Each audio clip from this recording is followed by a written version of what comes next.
2 warships. One wrong move from disaster. In the contested waters of the South China Sea, a Chinese Navy destroyer suddenly veers toward a U.S. Navy vessel, closing the distance to just 45 yards, about half a football field. The American ship twists hard to avoid a collision at sea, coming within a heartbeat of impact. This harrowing encounter wasn't an isolated incident. It's emblematic of the broader South China Sea tensions between China and the United States. What chain of events led to this 2018 showdown? And why are these waters so fiercely disputed that China and the U.S. Navy risk dangerous near-collision incidents to assert their will? The answers reveal a high-stakes struggle with implications far beyond these waves. It's late September 2018. The USS Decatur, a U.S. guided missile destroyer, is patrolling near Gavin Reef in the Spratly Islands on what the Navy calls a routine freedom of navigation patrol. The mission: to sail within 12 nautical miles of the reef, challenging China's claim that these waters are its territory. Suddenly, on the horizon, a Chinese Luoyang-class destroyer, hull number 170, appears. The Chinese warship issues sharp warnings for Decatur to leave what Beijing deems its turf. Then it cuts in aggressively.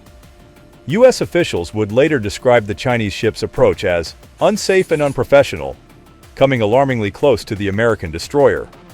How close? About 45 yards off Decatur's bow, nearly on top of it. At that distance, one miscalculation could spell disaster. Alarms blare on the U.S. ship as it swerves to avoid a crash. In Navy terms, this was a razor-thin escape. The near collision occurred during a U.S. Freedom of Navigation operation, or FONOP. Essentially, the USS Decatur was deliberately sailing through disputed waters to assert that the area is international and open to all. Under international law, a country's territorial sea extends 12 nautical miles from its land, and Decatur was navigating right at the edge of Chinese-claimed reefs to make a point. Beijing was furious. China's foreign ministry blasted the U.S. for violating its indisputable sovereignty and warned Washington to stop such provocative actions. From the U.S. perspective, though, operations like this are vital. FONOPs are not about any one country.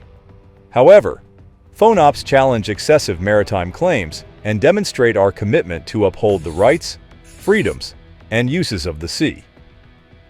Under international law, explained a U.S. Pacific Fleet spokesman. In short, the U.S. Navy insists it will sail wherever international law allows, to reinforce that the South China Sea is not a Chinese lake. Shockingly, the 2018 Decatur incident was not the first such scare, and it wouldn't be the last. Similar China versus U.S. Navy confrontations in these waters have been occurring for years. 5 years earlier, in December 2013, another dangerous encounter nearly ended in disaster.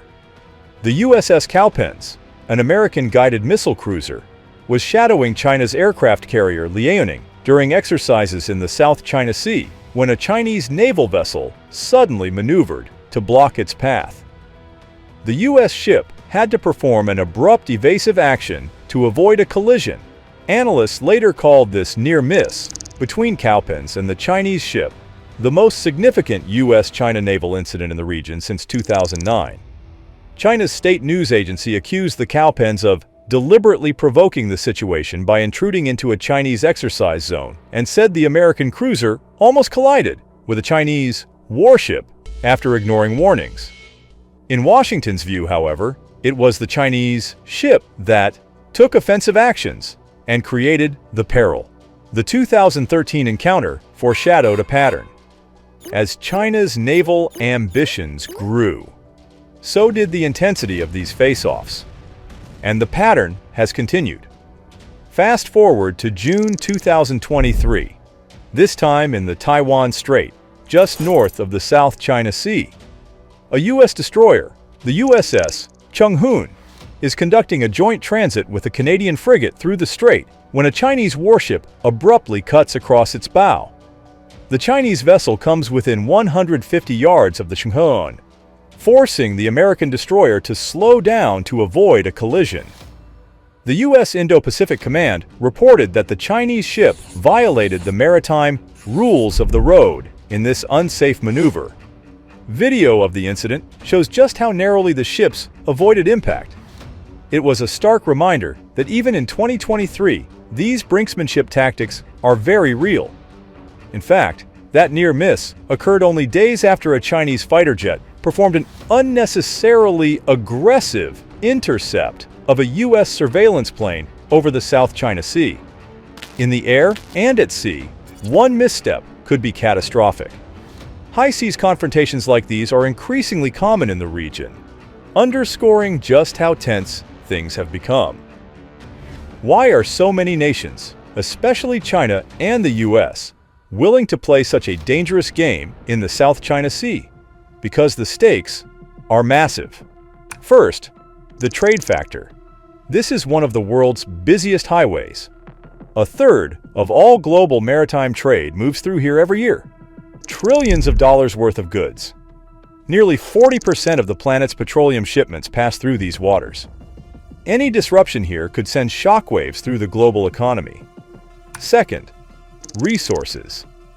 Beneath the seabed lies a treasure chest. As much as 11 billion barrels of oil and 190 trillion cubic feet of natural gas. Add to that rich fishing grounds that millions rely on for food and income. And you can see why control of this region is such a prize.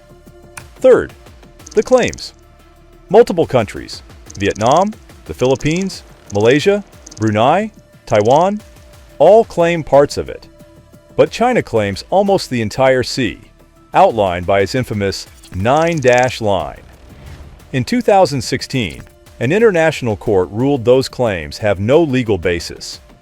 China simply ignored the ruling, framing the issue as national pride and historical right. For the rest of the world, it's a threat to international law. And finally, the military edge. Whoever controls this sea gains a major strategic advantage in the Indo-Pacific. Over the past decade, China has built fortified islands, complete with airstrips, missile sites, and radar, turning reefs into unsinkable aircraft carriers. The U.S., bound by defense treaties and committed to keeping these waters open, sends its own warships and patrols to push back. Put it all together, and you've got a geopolitical powder keg. Vital trade routes, rich resources, overlapping claims, and military posturing, all in the same waters. Every close pass between Chinese and U.S. ships is a test of will. Every tense radio call could be the one that tips into crisis. And here's the reality. These aren't isolated incidents. They're part of a much bigger contest for power in the Asia-Pacific. One wrong maneuver, one misunderstood order, and it could spiral into an international crisis, disrupt trade, test alliances, even push two nuclear powers toward the brink. Both sides say they don't want war, but neither will back down. The question is, how long can this dangerous game go on before a single incident changes everything? If you enjoyed this video, be sure to hit that like button and subscribe.